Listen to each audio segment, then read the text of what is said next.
Hi friends, welcome to Sakshi Kitchen. ഇന്ന് ഞാൻ വന്നിരിക്കുന്നത് ബീട്രൂട്ട് മെഴുക്കുവരട്ടിയുടെ റെസിപ്പി ആയിട്ടാണ്. ഇത് നല്ല ടേസ്റ്റി ആയിട്ടുള്ള ഒരു ബീട്രൂട്ട് മെഴുക്കുവരട്ടിയാണ്. ഇത് ഈ രീതിയിൽ ഉറപ്പായിട്ട് നിങ്ങളൊന്ന് ചെയ്തു നോക്കണേ. ഇനി ഇത് തയ്യാറാക്കുന്നത് എങ്ങനെയെന്ന് നമുക്ക് നോക്കി വരാം. അപ്പോൾ മെഴുക്കുവരട്ടി തയ്യാറാക്കാനായിട്ട് ഞാനിവിടെ 2 ബീട്രൂട്ട് എടുത്തിട്ടുണ്ട്. ഇത് തൊലിയൊക്കെ കളഞ്ഞ് കനം കുറച്ച് നീളത്തിൽ അരിഞ്ഞെടുത്തതാണ്. മെഴുക്കുവരട്ടി തയ്യാറാക്കാനായിട്ട് ബീട്രൂട്ട് ഇങ്ങനെ നീളത്തിൽ അരിഞ്ഞെടുക്കുക. അപ്പോൾ ഇത് നമുക്ക് തയ്യാറാക്കാം. അതിനായിട്ടൊരു ചട്ടി വെച്ചിട്ടുണ്ട്. ഇത് നല്ലോണം ചൂടായി വന്നിട്ടുണ്ട്. ഇനി ഇതിലേക്ക് ആവശ്യത്തിന് നമുക്ക് വെളിച്ചെണ്ണ ഒഴിച്ചു കൊടുക്കാം. ഇത് തയ്യാറാക്കാനായിട്ട് നിങ്ങൾ വെളിച്ചെണ്ണ തന്നെ എടുക്കുക കേട്ടോ. അന്നേരമാണ് ഈ മെഴുക്കുവരട്ടിക്ക് നല്ല ടേസ്റ്റ് കിട്ടുന്നത്. ഇനി ഇതിലേക്ക് ഒരു സവാള അരിഞ്ഞതും 2 പച്ചമുളക് കീറിയതും കൂടി ഇട്ടിട്ട് ഒന്ന് വഴറ്റാം. ഉള്ളി ഒന്ന് വാടി വന്നാൽ മതിയേ. ഇട്ടുണ്ട്. ഈ സമയത്ത് ഇതിലേക്ക് 1/4 ടീസ്പൂണ് മഞ്ഞൾപ്പൊടി ചേർക്കാം. പിന്നെ എരിവിന് ആവശ്യമായിട്ടുള്ള മുളക് പൊടി, പിന്നെ വേണ്ടത് 1/2 ടീസ്പൂണ് കുരുമുളക് പൊടിയാണ്, പിന്നെ 1/2 ടീസ്പൂണ് മല്ലിപ്പൊടി.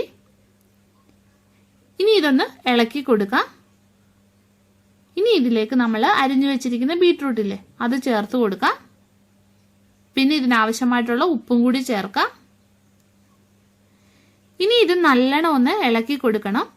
പിന്നെ എരിവിനനുസരിച്ചിട്ട് വേണം കേട്ടോ ഇതിലെ മുളക് പൊടിയാണെങ്കിലും പച്ചമുളകാണെങ്കിലും ചേർത്ത് കൊടുക്കാൻ. പിന്നെ കുരുമുളക് പൊടി ചേർക്കുമ്പോൾ ഇത് നല്ലൊരു ടേസ്റ്റാണ്. അപ്പോൾ കൂടുതൽ നിങ്ങൾ കുരുമുളക് പൊടി ചേർത്ത് കൊടുക്കുക. ഇനി ഇതിലേക്ക് കുറച്ച് കറിവേപ്പിലയും കൂടി നമുക്ക് ചേർക്കാം. ഇനി ഇത് അടച്ചു വെച്ച് വേവിക്കാം. ചെറിയ തീയിലിട്ടിട്ട് വേണം ഇത് വേവിക്കാൻ, തീ കൂട്ടി വെക്കരുത്. അതുപോലെ തുറന്നിട്ട് ഇടയ്ക്കിടയ്ക്കൊന്ന് ഇളക്കി കൊടുക്കുകയും ചെയ്യണം. ബീട്രൂട്ട് വെന്ത് വന്നിട്ടുണ്ട്.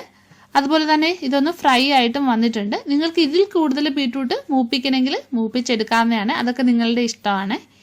അപ്പോൾ ഇത് നല്ല ഉഗ്രൻ ടേസ്റ്റാണ്. നിങ്ങൾ ചെയ്ത് നോക്കണേ.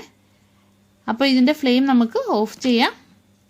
അപ്പോൾ ബീട്രൂട്ട് മെഴുക്കുവരട്ടി തയ്യാറാക്കി എടുത്തിട്ടുണ്ട്. ഇതെല്ലാവരും ഒന്ന് ചെയ്ത് നോക്കണം. പിന്നെ വീഡിയോ ഇഷ്ടപ്പെടുകയാണെങ്കിൽ ലൈക്ക് ചെയ്യണം, ഷെയർ ചെയ്യണം. അപ്പോൾ ചാനൽ സബ്സ്ക്രൈബ് ചെയ്യാത്തവരുണ്ടെങ്കിൽ ഒന്ന് സബ്സ്ക്രൈബും കൂടി ചെയ്തേക്കണേ. ഇനി മറ്റൊരു റെസിപ്പിയുമായിട്ട് വീണ്ടും കാണാം.